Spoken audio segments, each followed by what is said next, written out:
All right, so welcome everybody to this webinar about cybersecurity aspects in industrial systems. We are going to tell about this topic to you. If you have any questions, you can use the question topic and ask your questions, and we will be answering those at the end.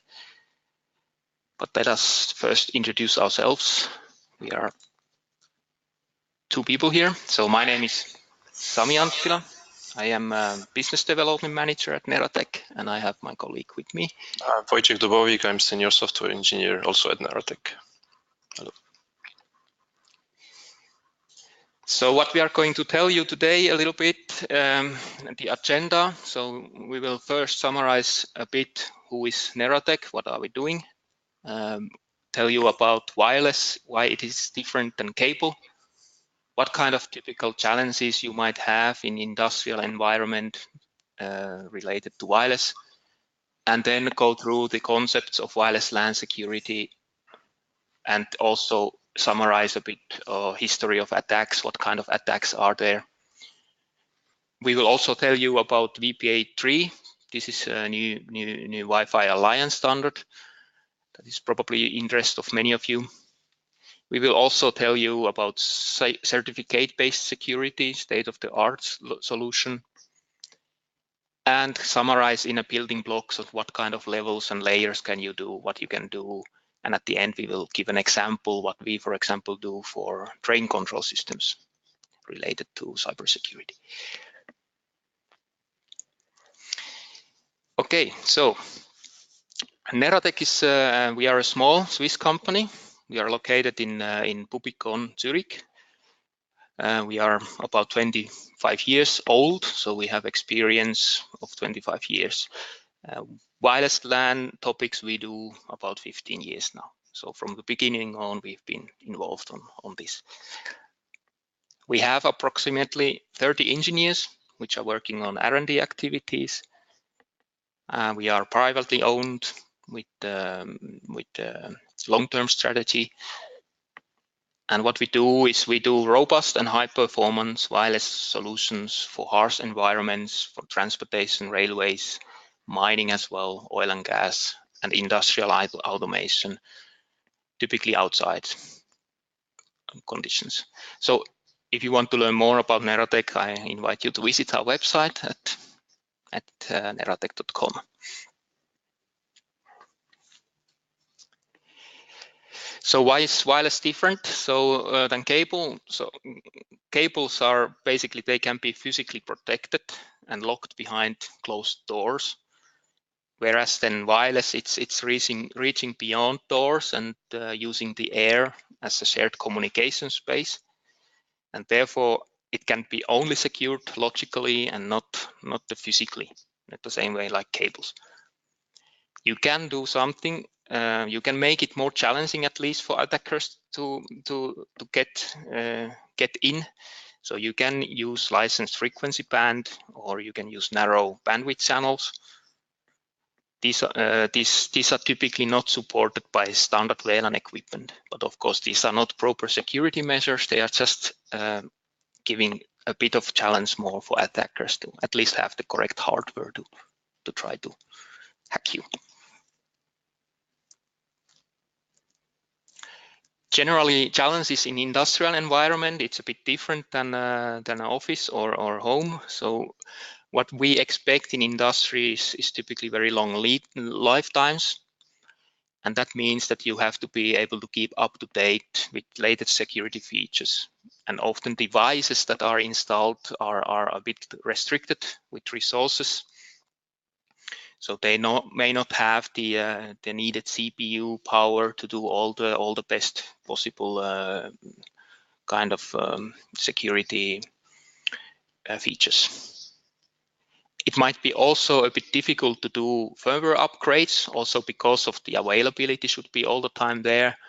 You might have problems to access the devices if they are not online, and so on. So the environment is a bit of a challenge. On the other hand, industrial environment expects that the performance is always good and the availability is high, of the system, and those are typically a bit of a challenge for security as well. So by applying high security features, you are basically getting some kind of performance penalties because of calculations and so on. It might be also management and distribution of certificates and keys. This can be also a bit difficult if you have a lot of devices. You typically want to manage them and automate some of the parts, but automation is not always easy. Yeah. So now I will talk about some concepts in relevant wireless security. And first two concepts are authentication and authorization. We are basically basis for most protocols. And authentication is who you are. You can imagine it as an ID card that, for example, you enter the building and the doorman is looking at you, your ID card, okay, he's verifying you as you.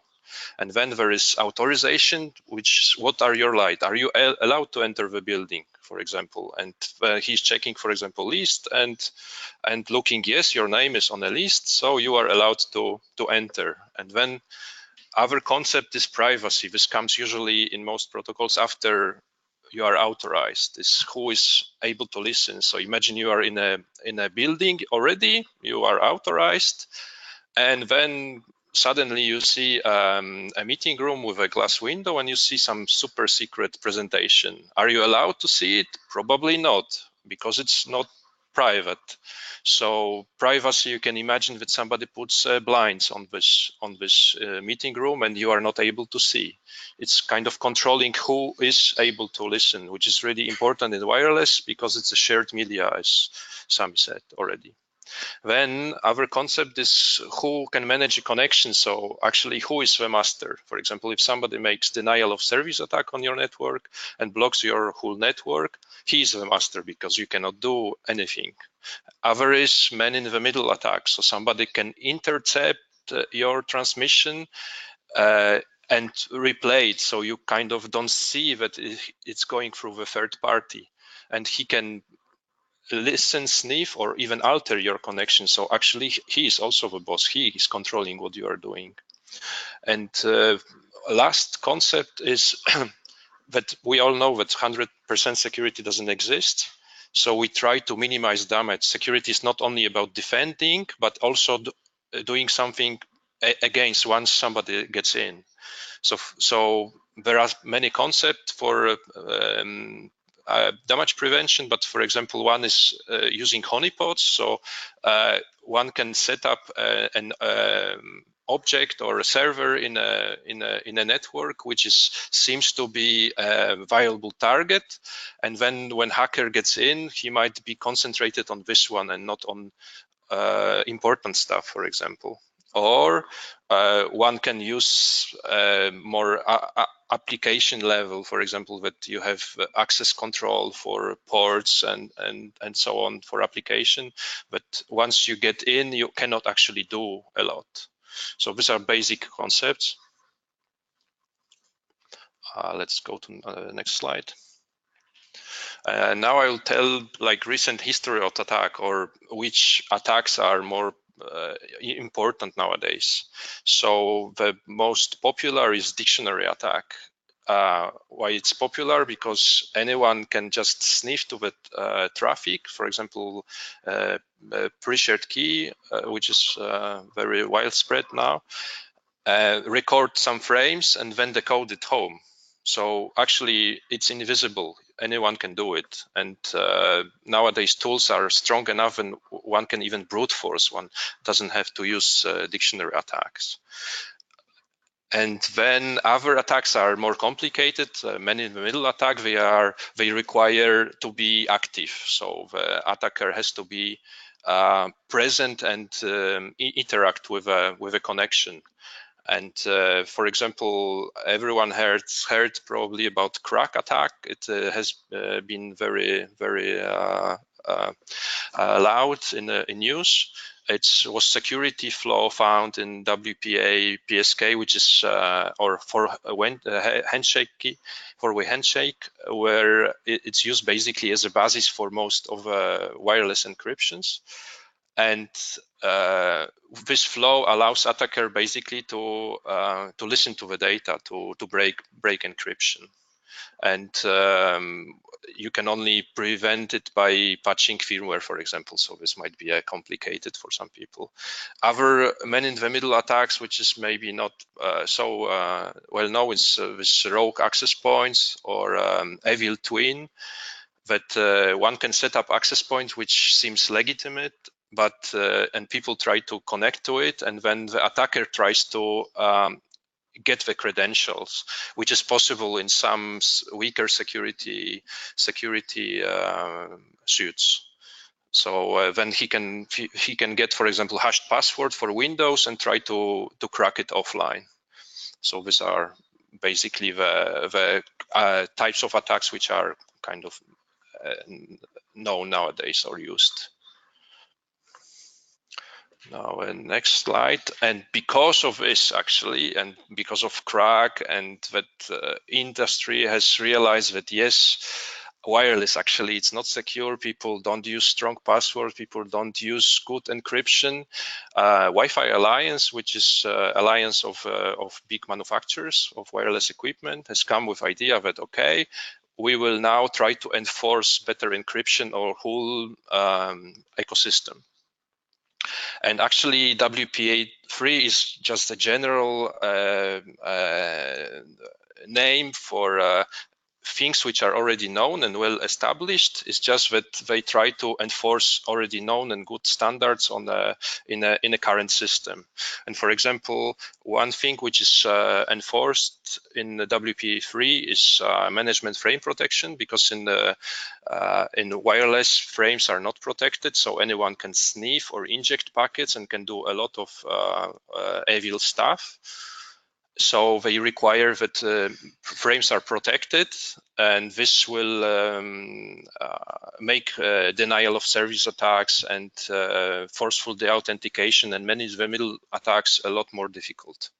Other is for open networks like coffee shops, so that normally they are all open and anyone can sniff, and this is really dangerous for people who are using, for example, not HTTPS but HTTP, and somebody can sniff cookies for sites and then use them to, I don't know, access accounts and pay, get credit cards information.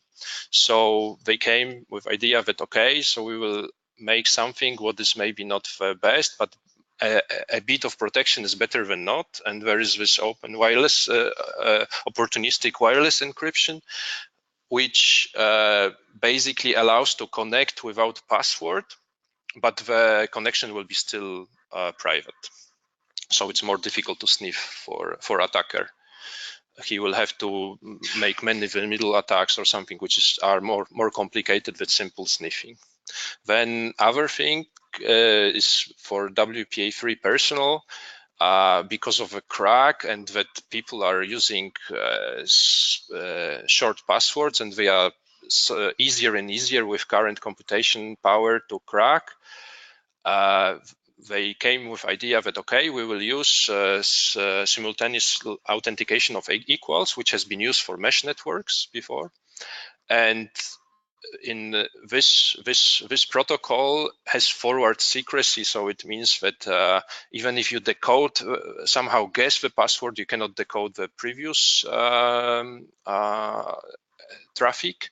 And also it's not possible to just record data and make offline cracking. It's not, dictionary attacks are not possible, or at least it's not known. And the side effect of this, that one can use shorter password actually for this, because you cannot use dictionary attack on them. And the fourth is more relevant for industrial, is WPA3 Enterprise. It's nothing new. It's basically telling that use only best known cipher suites from known suites. So don't use suites which are known to be weak. So this is really nothing new. It's just, yeah, use only the best one. That's it.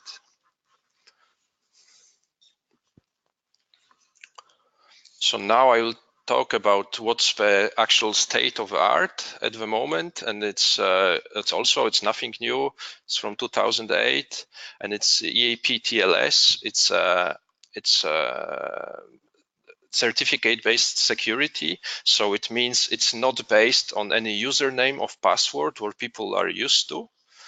It's based on certificates, which are basically very, very, very, very, very, very long passwords, if somebody can call it like this, which are very difficult to break.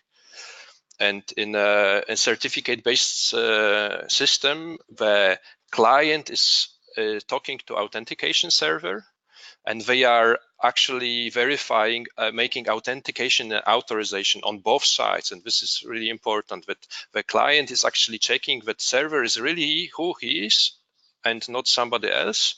And the server is checking is client, is it really you, and are you allowed to actually access it? Because with certificates also expand a bit the possibilities, because they have lifetime. So you can, for example, you can certificates get outdated, they have to be renewed. They can be forbidden to access, for example, that if it's known that certificate has been stolen in server can be notified that, okay, so the certificate is valid but has been stolen, so please don't connect. And what is also important in this system is that authenticator, which is actually, you can see this access point in the middle, is actually only forwarding data.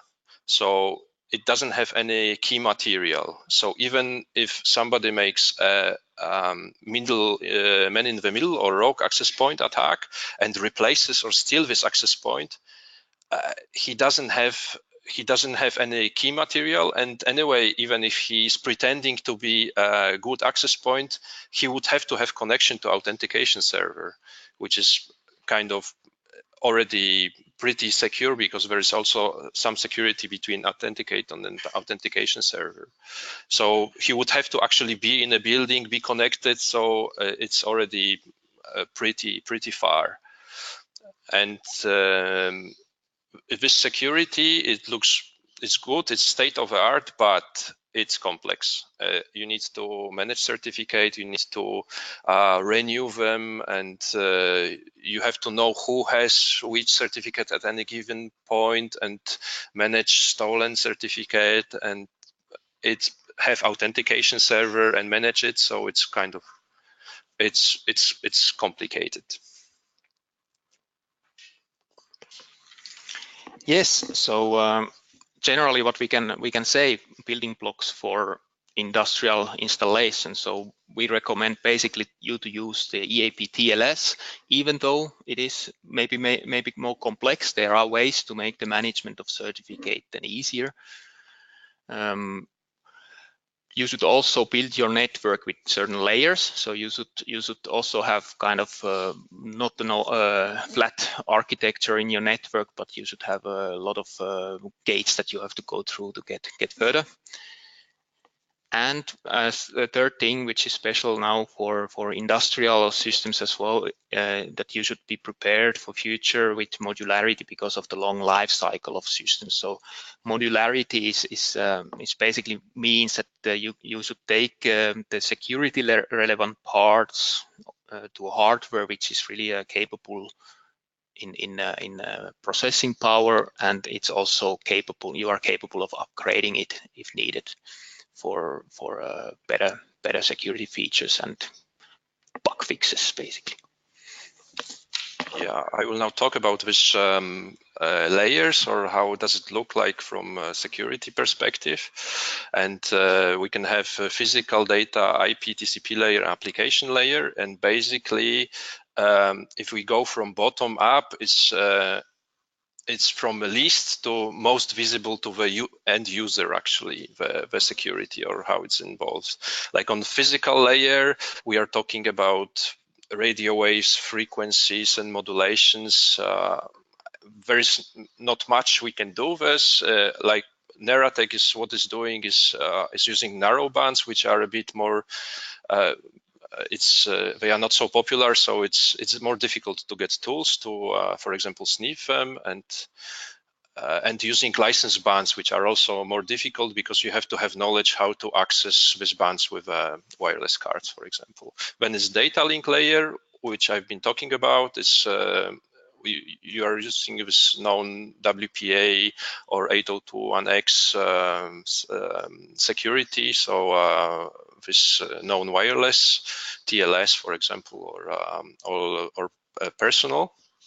And then IP and TCP layer are pretty much, for me, on similar level, because there you try to encrypt a network, which is kind of a basis for others. So it means that, for example, that when device doesn't have encryption capability, it still gets a security to endpoint, or at least as much as it can get, even if it doesn't have capabilities. So, for example, router can encrypt data, or you can have IPsec in local networks or VPN, even over internet.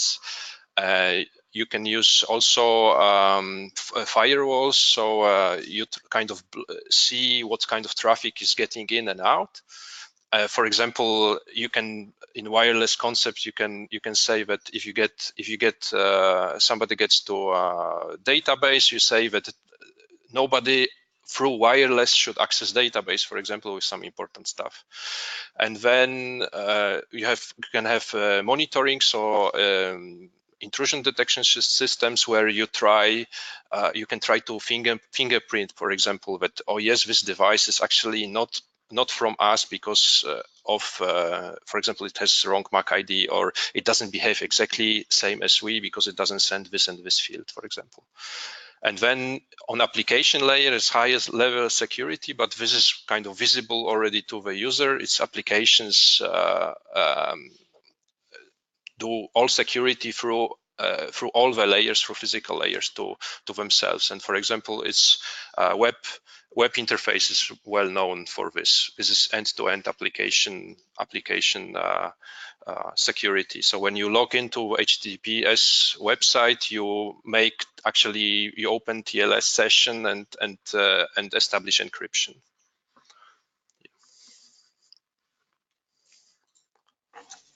Yes, so just to give you an example of something we do. So we for example, we do communication-based train control systems.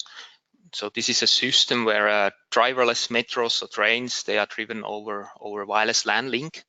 Train has basically a continuous coverage link through multiple access points that are distributed along the track. And these kind of systems, they are fully supported and secure. So what we do there is we use the EAP TLS, like Wojtek was explaining what that is. And we do a bit of support from fast roaming for fast roaming with 802.11r. This is basically a defines optimized security negotiation protocol. We also have something to ease for the manual work. We have automated certification enrollment, renewal, and monitoring. So you kind of you can save work there, even though it is a lot. For this specific application, because this is a safety-related system, train control, we need to use application-level end-to-end encryption, additionally defined by EN 50159 standard, basically. And this you can see in the picture below. Basically, we do this on the network routers that are behind the access points, doing additional encryption just next to safety controllers. And modularity here is needed basically because of this. There are specialized equipment, so PLCs, kind of programmable logic units that cannot do really well security and are not really capable of keeping up with the standards. And that's why we have to modularize this concept. So at the end, we are soon there. So what we could do is a short poll. We have prepared questions. So if you could answer your question, that would be interesting to know. What is your experience? So basically, we are asking what kind of wireless security technologies are you using or planning to use? Yeah, sometimes you maybe you don't do yet wireless, so that's also good to know. Maybe you are using personal. It's sometimes also okay to use that if it's not safety critical and not completely secure. Or are you even using enterprise? So this is the certification-based security. Or are you an expert using both, depending on project installation and so on.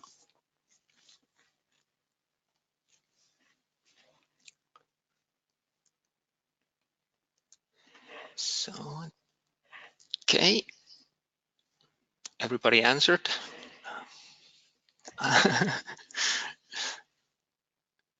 Yeah, I think we have results, at least quite nicely distributed might be. Let's see.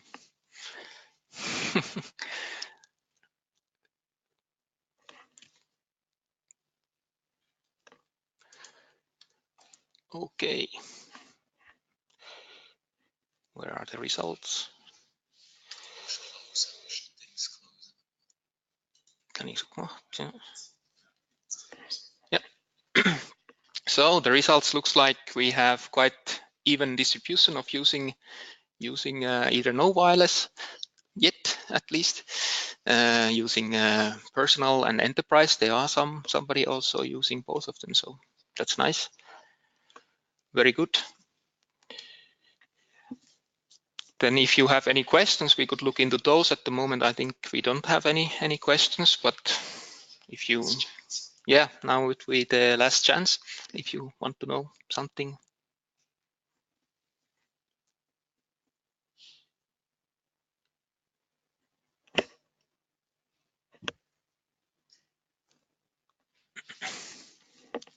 Okay. No questions now, but if you have anything, you can of course contact us anytime. Otherwise, I thank you for your attention, and I hope you have been learning at least a little bit first steps to what can be done with wireless LAN and what's going on with wireless LAN security. Of course, network security, it's part of that, but there are some specific points that you need to keep in mind if you do